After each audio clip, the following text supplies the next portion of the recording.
అందరికీ నమస్కారం. గత 5 రోజులుగా సైక్లోన్ మోంతా అనేది ఒక సివియర్ సైక్లోన్ అనేది ప్రజలకు తెలిసిన విషయమే.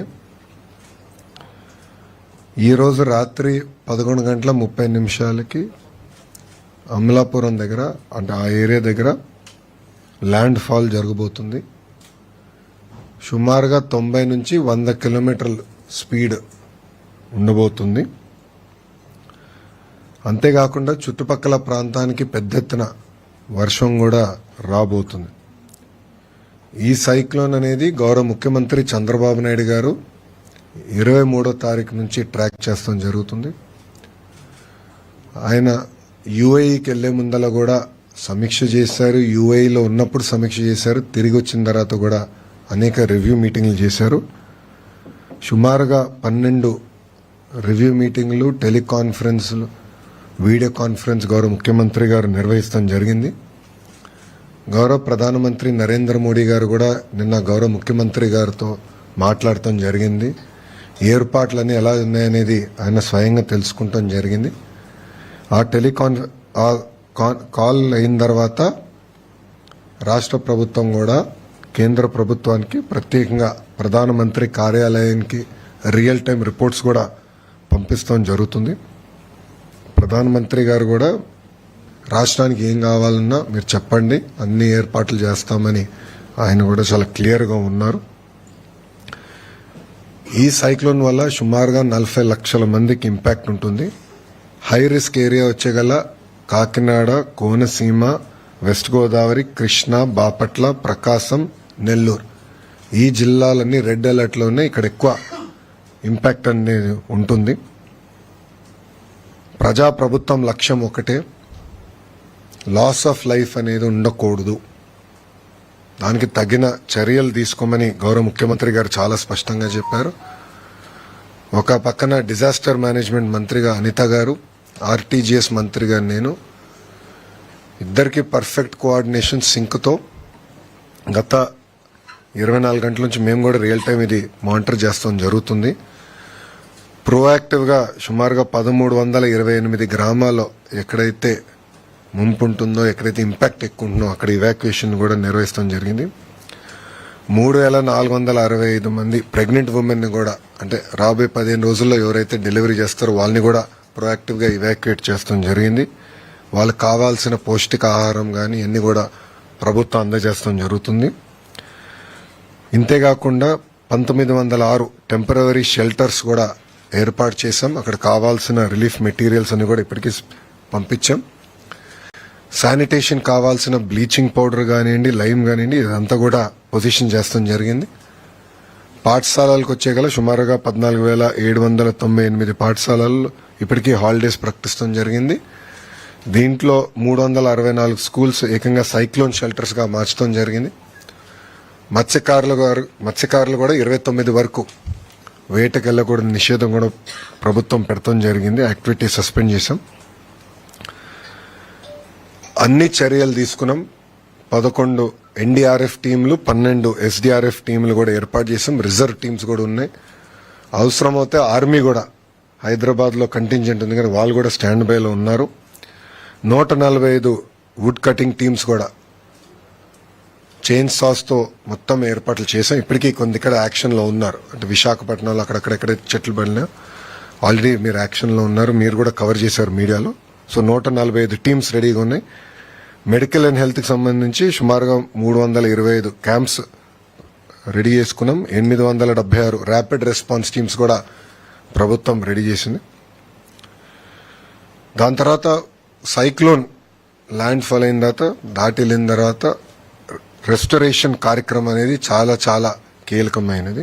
దానికి ప్రధానంగా పవర్, విద్యుత్ సంబంధించి 11,347 ఎలక్ట్రిక్ పోల్స్ ఆల్రెడీ రెడీ చేసుకున్నాం.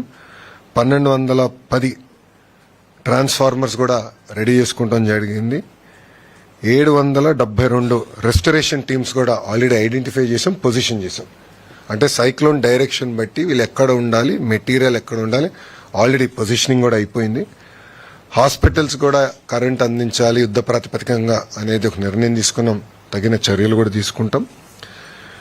ఆర్ఎన్బికి వచ్చే గల 7,289 అంటే జేసీబీలు, క్రెయిన్స్, వెహికల్స్ కూడా ఏర్పాటు చేసుకున్నాం. ఎందుకంటే ఎక్కడన్నా బ్లాకేజ్ అయినా ఇమీడియట్గా రెస్టోర్ చేయాలి, ట్రాఫిక్ ఎలాంటి ఇబ్బంది ఉండకూడదని అది కూడా టీమ్స్ రెడీ చేసుకుంటాం జరిగింది. తాగునీరు సంబంధించిన వాటర్ ట్యాంకర్స్ పొజిషన్ చేసుకున్నాం. సిపిడబ్ల్యూ స్కీమ్స్, ఎందుకంటే తిట్లీ దగ్గర నేను నేర్చుకుంది అప్పుడు గతంలో పంచాయతీరాజ్ గ్రామీణాభివృద్ధి శాఖ మంత్రిగా పనిచేసే కనుక కరెంటు పోయినప్పుడు ప్రధాన ఇంపాక్ట్ అయ్యేది సిపిడబ్ల్యూ స్కీమ్స్. ఆ రోజు మేము అనుకున్నాం జనరేటర్లు ముందే పెట్టుంటే భలే ఉండేది, రిస్క్ అయ్యేది, ఇంత ఇబ్బంది వచ్చిండేది కాదు కదా అని. అందుకే ముందస్తు చర్యలు తీసుకున్నాం. గౌరవ ఉప ముఖ్యమంత్రి గారు పవన్ కళ్యాణ్ గారి నాయకత్వంలో ముందస్తు చర్యలు తీసుకుని డీజిల్ జనరేటర్స్ కూడా 1037 డీజిల్ జనరేటర్స్ పొజిషన్ చేశాం. సెల్ ఫోన్ టవర్స్ కావాల్సిన డీజీ సెట్స్ కూడా సుమారుగా 78% సెల్ ఫోన్ టవర్స్ కూడా కావాల్సిన డీజీ సెట్స్ వాళ్ళు ఎయిర్టెల్ కానివ్వండి, జియో కానివ్వండి, మిగతా సర్వీస్ ప్రొవైడర్స్ అందరూ కూడా ఏర్పాటు చేశారు. కావాల్సిన డీజిల్ కూడా పొజిషన్ చేస్తాం జరిగింది. కలెక్టర్స్ అందరూ కూడా ఫండ్స్ ఏర్పాటు చేస్తాం. మనీ ఈజ్ నో ఆబ్జెక్ట్, ప్రజలు ఇబ్బంది పడకూడదు అన్న లక్ష్యంతో మేము పనిచేస్తున్నాం. ఆర్టీజీఎస్లో గౌరవ హోంమంత్రి గారు, నేను కూడా ఆర్టీజీఎస్లో ఈరోజు రాత్రి అంతా కూడా మేము ఉంటాం. ఇక్కడ నుంచి రియల్ టైం మానిటరింగ్ చేస్తాం. గౌరవ ముఖ్యమంత్రి గారు కూడా ప్రతి 2 గంటలకు ఒకసారి టెలికాన్ఫరెన్స్ కూడా తీసుకుని ఏంటి కరెంట్ స్టేటస్ ఏంటనేది రాత్రంతా కూడా గౌరవ ముఖ్యమంత్రి గారు మాతో రివ్యూ చేస్తారు. ఇది సైక్లోన్ మొంతా దాటిన తర్వాత ఇమీడియట్ గా సీఎం గారి ఆదేశాల మేరకు రీహాబిలిటేషన్ స్టార్ట్ అవ్వాలి, రిలీఫ్ అందించాలి. దానికి కూడా ఏంటంటే డ్రోన్స్, లో లెవెల్ ఫ్లయింగ్ ఏరియల్ వెహికల్స్ పెట్టి మొత్తం రియల్ టైం ట్రాకింగ్ చేసి పంట నష్టం ఎంత జరిగింది, ఇల్లు ఏంటి, మొత్తం రియల్ టైం ట్రాకింగ్ చేయమని చెప్పారు. చేసి దాని తర్వాత రిలీఫ్, రీహాబిలిటేషన్ కూడా యుద్ధ ప్రాతిపదికంగా డేటా డ్రివెన్ మోడల్లో చేయమని ఆయన ఆదేశాలు జారీ చేశారు. కావాల్సిన ఏర్పాట్లు కూడా ప్రభుత్వం చేసింది. ఇక్కడ ప్రజలు నేను ఒక విషయం కోరాలనుకుంటున్నాను, దయచేసి అందరూ మీ ఇంట్లో ఉండండి. రెండోది బీచెస్ కానీ లో లయింగ్ ఏరియాస్కి దయచేసి వెళ్ళొద్దండి. అధికారులు చెప్పింది తూచా తప్పకుండా పాటించండి. ఎందుకంటే ఇది చాలా ఇప్పుడు ఉన్న సమాచారం మేరకు 100 కిలోమీటర్ల వేగంగా వస్తుంది కనుక అందరం జాగ్రత్తలు తీసుకోకపోతే మళ్ళీ ఇబ్బంది పడతాం. ఇప్పటికీ మీడియా మిత్రులు మీరు కూడా కవరేజ్ చేస్తున్నారు, మీరు కూడా ప్రజల్లో చైతన్యం తీసుకొచ్చే విధంగా మీరు కూడా న్యూస్ ఆర్టికల్స్ చేస్తున్నారు, నేను మానిటర్ చేస్తున్నాం, పాజిటివ్గా బిల్డ్ చేస్తున్నారు. సో ప్రజలు కూడా ఏంటంటే అడ్వైజరీ టైం టు టైం తీసుకుని అది పాటించాలి మేము కోరుతున్నాం. ఈ టైం బయటికి వెళ్తాం కరెక్ట్ కాదు, బీచ్ల దగ్గరికి వెళ్తాం, వీడియోలు చేస్తాం, ఇది టైం కాదు. ఇది అందరు జాగ్రత్తగా ఉండాలి. చాలా క్రిటికల్ అవర్ ఉంటుంది 11:30 నుంచి.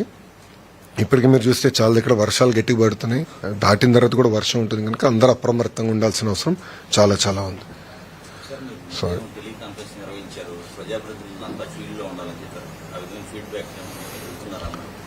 ఇప్పుడు పొద్దున గౌరవ హోంమంత్రి గారు మేము ఇద్దరం కలిసి అందరితో ఎమ్మెల్యేలతో, ప్రజాప్రతినిధులు, ఎమ్మెల్యేలతో, ఎంపీలతో కూడా మాట్లాడాం. వాళ్ళ దగ్గర నుంచి కూడా ఫీడ్బ్యాక్ తీసుకున్నాం ఎక్కడెక్కడ ప్రాబ్లం ఉంది.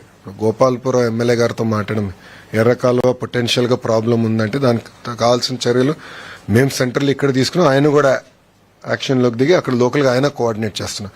సో ప్రజాప్రతినిధులు అందరితో మాట్లాడాను, ఎమ్మెల్యేలతో మాట్లాడా, ఎంపీలతో మాట్లాడా, అందరినీ ఫీల్డ్లో ఉండమన్నాం. కంపల్సరీ ఈరోజు అందరిలో చైతన్యం తీసుకొచ్చి ప్రికాషన్స్ తీసుకోమన్నాం. రేపు అయిన తర్వాత ఫీల్డ్కి వెళ్ళమన్నాం, గ్రామాలకు వెళ్ళాలి, పంట పొలాలకు వెళ్ళాలి, మొత్తం రిలీఫ్, రీహాబిలిటేషన్ పక్కడబందీకి చేసే విధంగా వాళ్ళందరూ అప్రమత్తంగా ఉండాలని మేము చెప్తాం కూడా జరిగింది. సో అందరినీ మీరు చూస్తే ఇప్పటికీ సెంటర్స్ వచ్చేగల, నేను చెప్పాను మళ్ళీ రిపీట్ చేస్తాను, ఇవాక్యుయేషన్ వచ్చేగల ఏంటంటే 1238 గ్రామాల్లో ప్రోయాక్టివ్గా అక్కడ హై రిస్క్ అంటే ఓల్డ్ ఏజ్ కానివ్వండి, ప్రెగ్నెంట్ ఉమెన్ కానివ్వండి, వాళ్ళని మేము తరలిస్తాం జరిగింది. 1906 టెంపరవరీ రిలీఫ్ క్యాంప్స్ ఏర్పాటు చేస్తాం జరిగింది.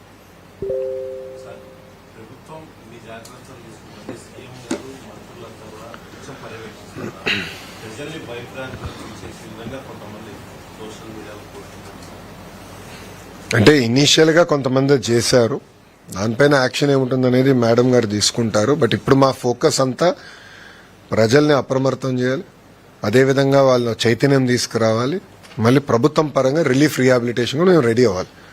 సో ప్రభుత్వం అలర్ట్గా ఉంది. ఇది ఈ రోజు కాదు, 23 నుంచి మేము మానిటర్ చేస్తున్నారు. గౌరవ ముఖ్యమంత్రి గారు స్వయంగా మానిటర్ చేస్తున్నారు. ఇప్పటికీ 12 సార్లు రివ్యూ మీటింగ్లు కానీ, టెలికాన్ఫరెన్స్ కానీ, వీడియో కాన్ఫరెన్స్ ఆయన నిర్వహించారు.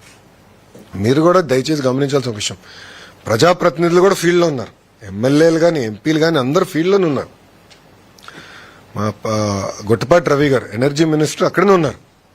పొద్దున మేము అందరం ఆడుకుంటే అక్కడ ఎక్కడుంటే బెటర్ అంటే ఇది ఎక్కడ ఎఫెక్ట్ ఎక్కువ ఉంటున్నది ముందులే గేజ్ చేసుకుని అక్కడ మూవ్ అయిపోయారు అందరూ. సో మంత్రులతో సహా అందరూ అప్రమత్తంగా ఉన్నాం. ఎవరి నియోజకవర్గం వాళ్ళు కూడా జాగ్రత్తగా మానిటర్ చేసుకోవాల్సిన అవసరం ఉంది. ఇది ఎవరు లైట్ గా తీసుకోరు, చాలా సీరియస్. సైక్లోన్ అనేది సైక్లోన్, ఎంత స్పీడ్ వస్తుంది అనేది డిఫరెంట్. బట్ అప్రమత్తంగా లేకపోతే లాస్ ఆఫ్ లైఫ్ ఎక్కువ ఉంటుంది.